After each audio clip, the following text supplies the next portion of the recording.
Welcome to the channel friends. मैंने एक video share की थी जिसमें मैंने होंडा सिटी सीएनजी का रिव्यू किया था। अगर आपने वो देखी हो, अगर नहीं देखी तो उसका लिंक मैं डिस्क्रिप्शन में डाल दूंगा और यहाँ ऊपर भी कहीं आ रहा होगा उसका लिंक। तो उस वीडियो में मैंने बताया था अपने अच्छे एक्सपीरियंसेस के बारे में गाड़ी में सीएनजी लगवाने के बाद। बट हाँ, उस वीडियो में मैंने आपको एक बात और बताई थी कि मैंने क्या क्या परेशानियाँ झेली गाड़ी में सीएनजी लगाने के बाद। उसके लिए मैं एक अलग वीडियो बनाऊंगा। तो आज की ये वीडियो मैं उसी बात पे, उसी टॉपिक पे बना रहा हूँ कि क्या क्या परेशानियाँ मैंने झेली अपनी गाड़ी में सीएनजी लगाने के बाद। तो ये वीडियो थोड़ी सी लंबी हो सकती है और बोरिंग भी, बट हाँ, यकीनन ये आपको बहुत हेल्प करेगी अगर आप कोई प्रॉब्लम्स फेस कर रहे हो सीएनजी लगाने के बाद, या खुदा ना खास्ता आपको कोई प्रॉब्लम इन फ्यूचर आती है। तो ऐसा हुआ कि मैंने ये गाड़ी ली पेट्रोल। अब पेट्रोल तो आपको पता है कितना महंगा है और ट्रैफिक इतना है कि गाड़ी एवरेज दे नहीं सकती। तो मैंने सीएनजी लगाने का डिसाइड किया। अब मेरे एक जानने वाले हैं, उनका बहुत अच्छा काम है सीएनजी का, तो मैंने उनसे सीएनजी लगवाई। अच्छे अजीज़ है मेरे। अब सीएनजी लगवाई मैंने। सीएनजी लगवाने के बाद मैंने कुछ दिन चलाई तो मेरे को एक प्रॉब्लम फेस हो रही थी कि ना गाड़ी का आरपीएम जो है वो 3,000 से ऊपर नहीं पहुंच रहा था। मतलब जैसे मैं भगा रहा हूँ या मैं किसी को ओवरटेक करना चाह रहा हूँ तो 3 पे आके गाड़ी लॉक हो जाती थी। तो थोड़ा ये ख़तरनाक भी था और मेरे को हज़म भी नहीं हो रहा था कि भाई ऐसा क्यों हो रहा है। मैं उनके पास गया दोबारा, तो उन्होंने सेटिंग वगैरह चेंज करी, लैपटॉप लगाया, सेटिंग की, तो नहीं हुआ सॉल्व। फिर मतलब ऐसा हो गया था कि मैं उनके पास ऑलमोस्ट हर दूसरे दिन जाने लग गया था। मैं ऑफिस से मेरी छुट्टी होती थी, मैं सीधा उनके पास पहुंचता था। वो भी जानने वाले थे बेचारे मेरे, तो वो भी बहुत मेहनत करते थे। बार बार लैपटॉप लगाना, सॉफ्टवेयर से सेटिंग करना, ड्राइव करना, चलाना, आना जाना, उन्होंने बहुत मेहनत की। अब अब जो उन्होंने बहुत दिन हो गए, अराउंड 1 महीना 1.5 महीना हो गया, उन्होंने जो उसका हेड था उस कंपनी का, जिस कंपनी की सीएनजी लगी हुई थी, उसको बुलाया, उसने सेटिंग करी, उससे भी सॉल्व नहीं हुआ। फिर बैंगलोर में उसका हेड ऑफिस था, वहाँ से रिमोट पे लेके, लैपटॉप को रिमोट पे लेके फिर सेटिंग कराई, फिर भी सॉल्व नहीं हुआ। तो अराउंड 1-1.5 महीने की जद्दोजहद के बाद फिर फाइनली वो सीएनजी उतार दी गई।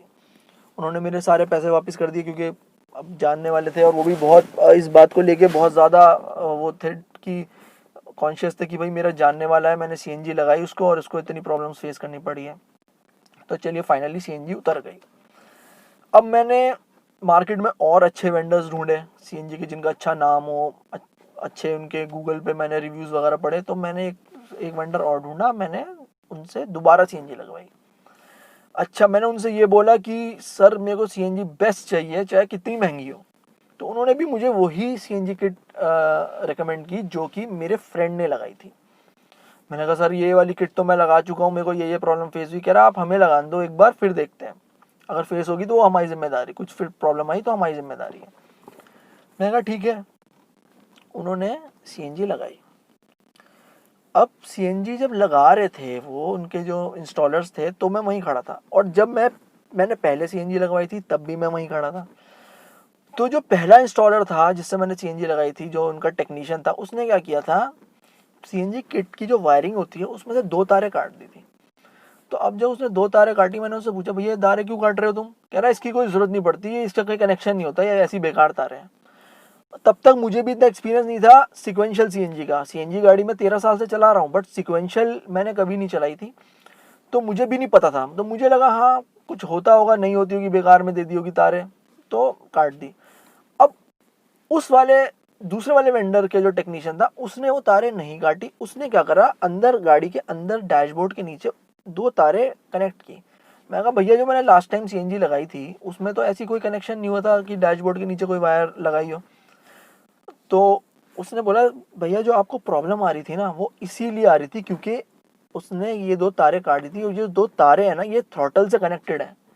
गाड़ी की जो थ्रॉटल का पोजीशन है उससे कनेक्टेड है, इसलिए आपकी गाड़ी का और जो सीएनजी का जो ईसीयू होता है वो कनेक्ट नहीं थे आपस में। तो जिस टाइम आप भगाते थे तो वो ईसीयू कंफ्यूज हो जाता था और गाड़ी को भागने नहीं देता था, उसको लगता था कुछ गड़बड़ है। तो उसने उसका कनेक्शन किया। तो अब आप देखें कि वेंडर की गलती नहीं थी, पहले वाले वेंडर की, उसके टेक्नीशियन ने ये गलती की थी, जिसका खामियाजा मुझे भी भुगतना पड़ा, उस वेंडर को भी, जो मेरा दोस्त था, मेरे जानने वाला था, उसको भी भुगतना पड़ा कि उसकी किट खराब हो गई, मेरा इतना वक्त खराब हुआ, इतना दिमाग खराब हुआ, इतना टॉर्चर होता है, बंदा रोज जाना आना और ह्यूमिलिएट हो जाता है। चलिए छोड़िए उस बात को, वो बात गई। अब इन्होंने सीएनजी लगाई, गाड़ी बहुत अच्छी चली, बहुत अच्छी भागी, मतलब अगर मैं उसे भगाता था तो बहुत अच्छी चलती थी, पूरा एकदम खिंचती थी गाड़ी, कोई आरपीएम का इशू नहीं, कुछ नहीं। बट इनके साथ एक मैटर ये था कि गाड़ी स्लो में झटके लेती थी, यूं यूं यूं यूं झटके ही ऐसे ऐसे हिचकियाँ लेती थी। अब मैं इनके पास भी दोबारा गया, मैंने कहा भैया यार ये वाली प्रॉब्लम आ रही है इसमें। उन्होंने भी सेटिंग की, दोबारा लैपटॉप लगाया, वो प्रॉब्लम नहीं गई। ऐसे उन्होंने कई बार सेटिंग की। फिर उन्होंने मेरा दिमाग को थोड़ा सा बोला कि भैया कि ऐसा है, ये सीएनजी है, इसमें थोड़ा सा लैग होता है। अब आप सोचो कि पेट्रोल की तरह पानी की तरह चलेगी, ऐसा नहीं हो सकता, थोड़े बहुत जो झटके हैं, हिकअप्स हैं, वो आएंगे। तो धीरे धीरे मैंने इस बात को एक्सेप्ट कर लिया। तो अब इसी स्टोरी में अब गाड़ी में की आरसी पे भी सीएनजी चढ़वानी थी, इंश्योरेंस में भी सीएनजी चढ़वानी थी। ये एक बहुत ज़रूरी पार्ट है, आप लोग इसको मिस मत करिएगा। और आप लोग भी अपनी गाड़ी की आरसी में सीएनजी ज़रूर इम्बॉस कराएं, और इंश्योरेंस में भी सेफ्टी के नज़रिए से बहुत ज़रूरी है। अगर खुदा ना खास्ता कुछ मिसहैप होता है तो आपकी गाड़ी इंश्योर्ड रहेगी। अगर आपकी गाड़ी के आरसी पे और इंश्योरेंस पे सीएनजी नहीं चढ़ी हुई तो इंश्योरेंस का कोई फ़ायदा नहीं है, आपको एक पैसा नहीं मिलेगा। तो अब उन्होंने क्या करा, मुझे फाइल बना के दी। उन्होंने मुझसे पूछा आप खुद कराओगे सीएनजी ट्रांसफ़र, मतलब अपनी गाड़ी में सीएनजी खुद चढ़वाओगे या हम चढ़वाएं? हम चढ़वाएंगे तो इतना पैसा लगेगा, आप चढ़वाओगे तो इतना पैसा लगेगा। मैंने कहा मैं खुद चढ़ा लूँगा, इसमें कौन सा बड़ा काम है। अब जी उन्होंने मुझे फ़ाइल बना के दी। अब मैंने फ़ाइल में जितने भी पेजेस थे उनकी फ़ोटो खींच ली और फाइल ले जाके कर ली। जितने भी मतलब क्या होता है कि जो रिड्यूसर होता है, रिड्यूसर पे एक नंबर होता है, रेल पे नंबर होता है, नोजल पे नंबर होता है, सिलेंडर पे नंबर होता है, फिलिंग वॉल्व पे नंबर होता है। तो उस सब की मैंने फ़ोटो खींच ली, सारे पेपर्स की। अब मैंने जाके वो फाइल डिपॉजिट करा दी। उन्होंने मुझे बोला आप इस दिन आइएगा और क्या नाम है, इस दिन आपकी गाड़ी का इंस्पेक्शन होगा। अब मैं पहुंच गया जी, सुबह सुबह 9 बजे पहुंच गया, जिस टाइम अथॉरिटी खुलती है। अब मैं अंदर गया, मैंने कहा मेरी गाड़ी की इंस्पेक्शन है। उन्होंने कहा आप पार्किंग में रुको, इंस्पेक्टर साहब आएंगे, वो इंस्पेक्शन करेंगे। मैं पार्किंग में चला गया, 1 घंटा हो गया, मैं फिर गया तो उन्होंने कहा अभी आएंगे, अभी आ रहे हैं। 2 घंटे हो गए, 3 घंटे हो गए, मैं 3-4 बार जाके पूछा मैंने। अब भाई वो नहीं आए। मैं फिर गया, कहते कि वो तो आके जा भी चुके, आप कहाँ थे? मैं कहा मैं तो वहीं था, मैं कहाँ जाऊँगा। वो आए थे और ऐसे ऐसे दिखते हैं और वो करके चले भी गए इंस्पेक्शन। आपने गाड़ी के बोनट खोल के रखा था? मैंने कहा यार आप बताओगे जब भी तो बोनट खोलूंगा, ऐसे तो आदमी थोड़ा ना कहीं भी जाके बोनट खोल के खड़ा हो जाएगा। कह रहा अच्छा अब तो जा चुके हैं वो इंस्पेक्शन करके, अब आप ना इस दिन आना। अब मैं उस दिन गया, अगले दिन सोचिए दूसरा चक्कर है ये, मैं बोनट खोल के खड़ा हो गया वहाँ पे। तो आप लोग भी ध्यान रखिएगा, अगर आप लोग खुद कराने जाएं तो बोनट खोल के खड़े होइएगा। अब इंस्पेक्टर साहब आते हैं, बहुत 2-3 घंटे बाद आते हैं, दोपहर कर देते हैं, मतलब समझ लीजिए लंच टाइम से पहले वो आते हैं। अब वो इंस्पेक्शन करते हैं, इसका रेल नंबर सब, मतलब जो डॉक्यूमेंट्स हैं और जो पार्ट्स हैं उनके सीरियल नंबर्स जो है वो मैच करते हैं। उन्होंने सारे सीरियल नंबर डॉक्यूमेंट से मैच किए। उन्होंने कहा ठीक है जी, अब आपकी आरसी 15-20 दिन में आपको मिल जाएगी, आप आके ले जाना। तब तक घर नहीं आती थी, तब आपको जाके लेना पड़ता था। ठीक है। अब हफ्ते भर बाद फ़ोन आता है कि ना इसमें ना सिलेंडर का डॉक्यूमेंट मिसिंग है। आप खुद सोचिए, उस इंस्पेक्टर ने सिलेंडर की वेरिफिकेशन करी है, तब जाके फाइल आगे बढ़ाई है। अब मुझे फ़ोन आ रहा है कि सिलेंडर का डॉक्यूमेंट मिसिंग है। मैंने अपने फ़ोटोज़ देखे जो मैंने खींचे थे, उसमें भी सिलेंडर का डॉक्यूमेंट था जो कि मैंने जमा कराया। अब उनसे बहस को लड़ाए सरकारी आदमी से, अब जाके किससे बहस लड़ाए, ये भी मसला है। वहाँ पे कुछ समझ तो आता नहीं है गवर्नमेंट ऑफिस में। मैं सिलेंडर अपने सीएनजी वाले के पास गया, मैंने बोला कि सर ऐसी ऐसी बात है भैया, मुझे वो डॉक्यूमेंट दोबारा चाहिए, उसकी कॉपी हो अगर आपके पास। उन्होंने दी, मैंने दोबारा जाके दी, वहाँ जमा की।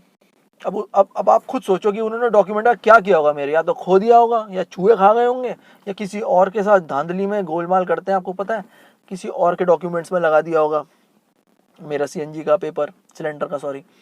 अब जी 15-20 दिन बाद चलिए आरसी आती है। तब तक मैं गाड़ी ऐसे ही चलाता था कि थोड़े थोड़े झटके लेती है, स्लो में झटके लेती है, एकदम से पिकअप नहीं लेती। मैंने एक्सेप्ट कर लिया था कि भाई सीएनजी पे गाड़ी शायद ऐसे ही चलती है। तो पर फिर भी मैं थोड़ी थोड़ी R&D कर रहा था, मैं थोड़ा पढ़ रहा था इस बारे में, तो मैंने एडवांसर के बारे में पढ़ा। अब मैंने जाके सीएनजी वाले को बोला कि मैंने कहा इसमें आप एडवांसर लगा दो, क्या पता मेरे ये प्रॉब्लम सॉल्व हो जाए। कहते जी ये 1500 सीसी की गाड़ी है, इसमें एडवांसर की ज़रूरत नहीं पड़ती, जो छोटी गाड़ी होती है, ऑल्टो हो गई, सेंट्रो हो गई, i10 हो गई, इनमें एडवांसर चलता है। ये 1500 सीसी है, इसमें एडवांसर की ज़रूरत नहीं है, आप मत लगवाओ, बेकार में गाड़ी ख़राब हो जाएगी। मैंने कहा यार ख़राब कैसे हो जाएगी, गाड़ी रफ़ चल रही है तो ख़राब होगी, स्मूथ चलेगी तो ख़राब क्यों होगी। चलिए वो बात भी रफ़ा दफ़ा की मैंने। अब एक दिन मैं ऐसे ही गुजर रहा था, मुझे एक सीएनजी का शॉप दिखा बड़ा अच्छा सा, तो मैंने जाके वहाँ उनसे पूछा, मैंने कहा भैया मेरे को ऐसी ऐसी प्रॉब्लम है और सॉल्यूशन नहीं मिल पा रहा, जिससे लगवाई है वो भी नहीं कर पा रहे। तो अच्छा, जो पहले वाले भैया जो जिनसे मैंने ये अब दूसरी किट लगाई थी, उन्होंने भी अपना जो हेड ऑफिस से बंदा बुलाया था कि भैया झटके क्यों ले रही है, वो भी कुछ नहीं कर पाया, वो तो और मूर्ख निकला वो बंदा जो आया था, उससे अच्छी तो सेटिंग करनी मुझे ही आ गई थी सीएनजी की इतना एक्सपीरियंस हो गया था। तो जो तीसरा बंदा था उसने बोला, उसने भी सेटिंग की, उसने कहा आप 1-2 दिन चलाओ, अगर नहीं होती तो आप आना। ठीक है जी, उन्होंने थोड़ी सी ट्यूनिंग चेंज करी, अब मैं चलाई, मुझे मज़ा नहीं आया। मैं गया, उन्होंने कहा आप एक काम करो, आप इसका सॉफ्टवेयर बदलवा लो। अब सॉफ्टवेयर क्या होता है, जो आपका रिड्यूसर होता है और रेल होता है, ये तो आपका हार्डवेयर में आ गया, ठीक है, मैकेनिकल पार्ट है बेसिकली। सॉफ्टवेयर में आता है उसका ईसीयू, वायरिंग, मैप, ये आ गया उसका सॉफ्टवेयर में कि आप ये बदलवा लो, दूसरी कंपनी का लगवा लो, तो शायद आपकी गाड़ी ठीक हो जाए। नहीं होगी अगर, तो आप मेरे को बस इंस्टॉलेशन के पैसे दे देना, मैं आपका वापस दोबारा लगा दूंगा, मैं अपना किट अपना जो सॉफ्टवेयर है वापस ले लूँगा। मैंने कहा ठीक है, अच्छा ऑप्शन है, हो गया तो बल्ले बल्ले, नहीं हुआ तो क्या कर सकते हैं। अब ये इंस्टॉलेशन चालू हुई, इंस्टॉलेशन हो गई। अब इंस्टॉलेशन के बाद गाड़ी चलाई तो गाड़ी थोड़ी रफ चल रही थी, तो वापस लाए हम लोग ट्रायल पे से। तो उन्होंने मुझसे कुछ नहीं पूछा, उन्होंने उसमें एडवांसर लगा दिया। एडवांसर लगा, उन्होंने कहा अब जाओ, अब फिर आप चला के आओ। तो गाड़ी गोली हो गई एकदम स्मूथ, पानी एवरेज, मतलब एवरेज तो जब तक खैर मैंने चेक नहीं की थी, गाड़ी एकदम ऐसी हो गई जैसे, अब इतने दिनों से मैं झटके वाली गाड़ी चला रहा था, मेरे को तो ऐसा लग रहा था मैं जहाज उड़ा रहा हूँ। एकदम स्मूथ हो गई, पिकअप वगैरह, मतलब अगर आप रुके हुए हो, आप पिकअप ले रहे हो तो बहुत स्मूथ हो गई, इनिशियल अच्छा हो गया, सब कुछ बहुत स्मूथ हो गया। अब मैंने थोड़ा दिमाग में सोचा, मैंने कहा अगर ये एडवांसर वो पहले वाले भैया लगा देते तो मेरे को सॉफ्टवेयर नहीं बदलवाना पड़ता। अब तो ज़बान वाली बात हो गई कि मैंने सॉफ्टवेयर लगवाया है और उसमें एडवांसर लगाया, वो उसका ही पार्ट है, तो अब तो मुझे पैसे देने ही थे। खैर पैसा इतना मैटर नहीं करता, सेटिस्फैक्शन मैटर करता है। तो उसके बाद एडवांसर लगाने के बाद गाड़ी मेरी बहुत स्मूथ हो गई। तो मैं आपको ये बताना चाह रहा हूँ, अगर बाई चांस आपकी गाड़ी में भी प्रॉब्लम आती है कि आपको पिकअप नहीं मिल रहा, गाड़ी रफ चल रही है, एवरेज नहीं दे रही, घुटके चल रही है, तो आप एडवांसर आपकी गाड़ी में नहीं लगा हुआ, तो आप एडवांसर लगवाओ। सीएनजी वाले को बोलो कि भाई तू एडवांसर लगा, पैसे ले ले, एडवांसर लगा, बट गाड़ी, क्योंकि देखिए घुटके चलेगी गाड़ी, एवरेज नहीं देगी, स्मूथ चलेगी एवरेज देगी, पैसा बचेगा। तो आप एडवांसर लगवाए। वो बोले, कितना ही बोले कि भैया आपकी गाड़ी तो इतने सीसी की है, ये कम सीसी वालों के लिए है, तो ऐसा नहीं है। एडवांसर का काम है टाइमिंग को कैलिब्रेट करना, टाइमिंग को थोड़ा सा, क्योंकि सीएनजी पे गाड़ी थोड़ी सी लैग कर जाती है, तो उसको क्या करता है, थोड़ा सा एडवांस कर देता है टाइमिंग को, तो गाड़ी स्मूथ चलने लग जाती है। तो आप बोलिए कि भाई तुम एडवांसर लगाओ, अगर नहीं होती तो मेरी प्रॉब्लम है, सही हो जाती तो अच्छी बात है, तो आप एडवांसर लगाएं। तो ये था मेरा अब तक का एक्सपीरियंस एडवांसर और ये सब अटरम शटरम करने के बाद। मेरी गाड़ी अब अल्हम्दुलिल्लाह बहुत अच्छी चलती है, स्मूथ चलती है। तो अगर आपको भी ऐसी कोई प्रॉब्लम फेस कर रहे हो आप, तो आप हारो ना कि भाई जी मेरी गाड़ी तो ऐसी ही चलेगी, सीएनजी पे ऐसी चलेगी, ऐसा नहीं है। सीएनजी एक बहुत अच्छा फ्यूल है, इसमें कोई दिक्कत वाली बात नहीं है। गाड़ी की टाइमिंग थोड़ी सी डाउन हो जाती है, वो एडवांसर लगा के अच्छी हो जाती है। गाड़ी हमेशा सीएनजी पे स्मूथ चलती है। अच्छी ट्यूनिंग, अच्छे से ट्यूनिंग कराइए आप, बारीकी से ट्यूनिंग कराओ उसकी। थोड़े बहुत को आप ये मत सोचो कि एक्सेप्ट मत, मतलब ये मत करो कि हाँ यार सीएनजी में तो ऐसी ही चलेगी, नहीं, सीएनजी पे बहुत अच्छी चलती है। तो आप बेस्ट से बेस्ट जगह से, अच्छी सी अच्छी जगह से, गवर्नमेंट अप्रूव्ड से लगवाएं। और अगर आप जो ये मेरे साथ आरसी वाला झंझट हुआ, अगर आप इस झंझट से बचना चाहते हैं तो थोड़ा एक्स्ट्रा पैसे लगेंगे, आप उसी से, मैं कोई सजेशन नहीं दे रहा कि आप उसी से ही कराओ। अगर आपके पास वक्त नहीं है, आप बार बार नहीं जा सकते अथॉरिटी, बार बार हरास नहीं हो सकते, तो आप 2-1 हज़ार रुपये जो फालतू जाते हैं आप वो दे के जो सीएनजी वाला है उसी से ही करवा लो। नहीं तो अगर आपकी कोई जान पहचान है तो वेल एंड गुड है। तो सर ये तो थी मेरी स्टोरी सीएनजी को लेके, मेरे नेगेटिव एक्सपीरियंस की। पॉजिटिव एक्सपीरियंस जो है उसके लिए मैंने एक वीडियो डाल दी है, मैंने आपको बता दिया है, वो पहले डाल दिया, आप वो देखो।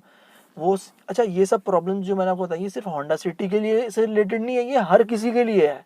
कोई भी गाड़ी हो, स्विफ्ट हो, i10 हो, बलेनो हो, करोला हो, कोई भी गाड़ी हो, किसी में भी प्रॉब्लम हो तो वो इस तरह से सॉर्ट आउट की जा सकती है।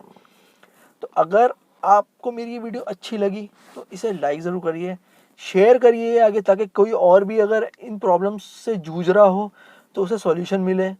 और मैं ऐसी इन्हीं चीज़ों से रिलेटेड और भी वीडियोस बनाऊंगा, सीएनजी से रिलेटेड और भी बहुत सी टॉपिक्स हैं जो आपको रोज़मर्रा की लाइफ में, आपकी ऑटोमोटिव लाइफ में आपको बहुत हेल्प करेंगी। तो आप मेरे चैनल को सब्सक्राइब करिए और नोटिफिकेशन ज़रूर प्रेस करिए, ताकि आपको नोटिफिकेशन मिलती रहे मैं जब जब ऐसी कोई इन्फॉर्मेटिव वीडियो लाऊं और आप उसे देख सकें। और अगर आपके दिलो दिमाग में कोई सवाल है तो आप मुझे कमेंट करके पूछ सकते हैं, मैं उसका ज़रूर जवाब दूंगा और आपकी मदद करने की पूरी कोशिश करूंगा।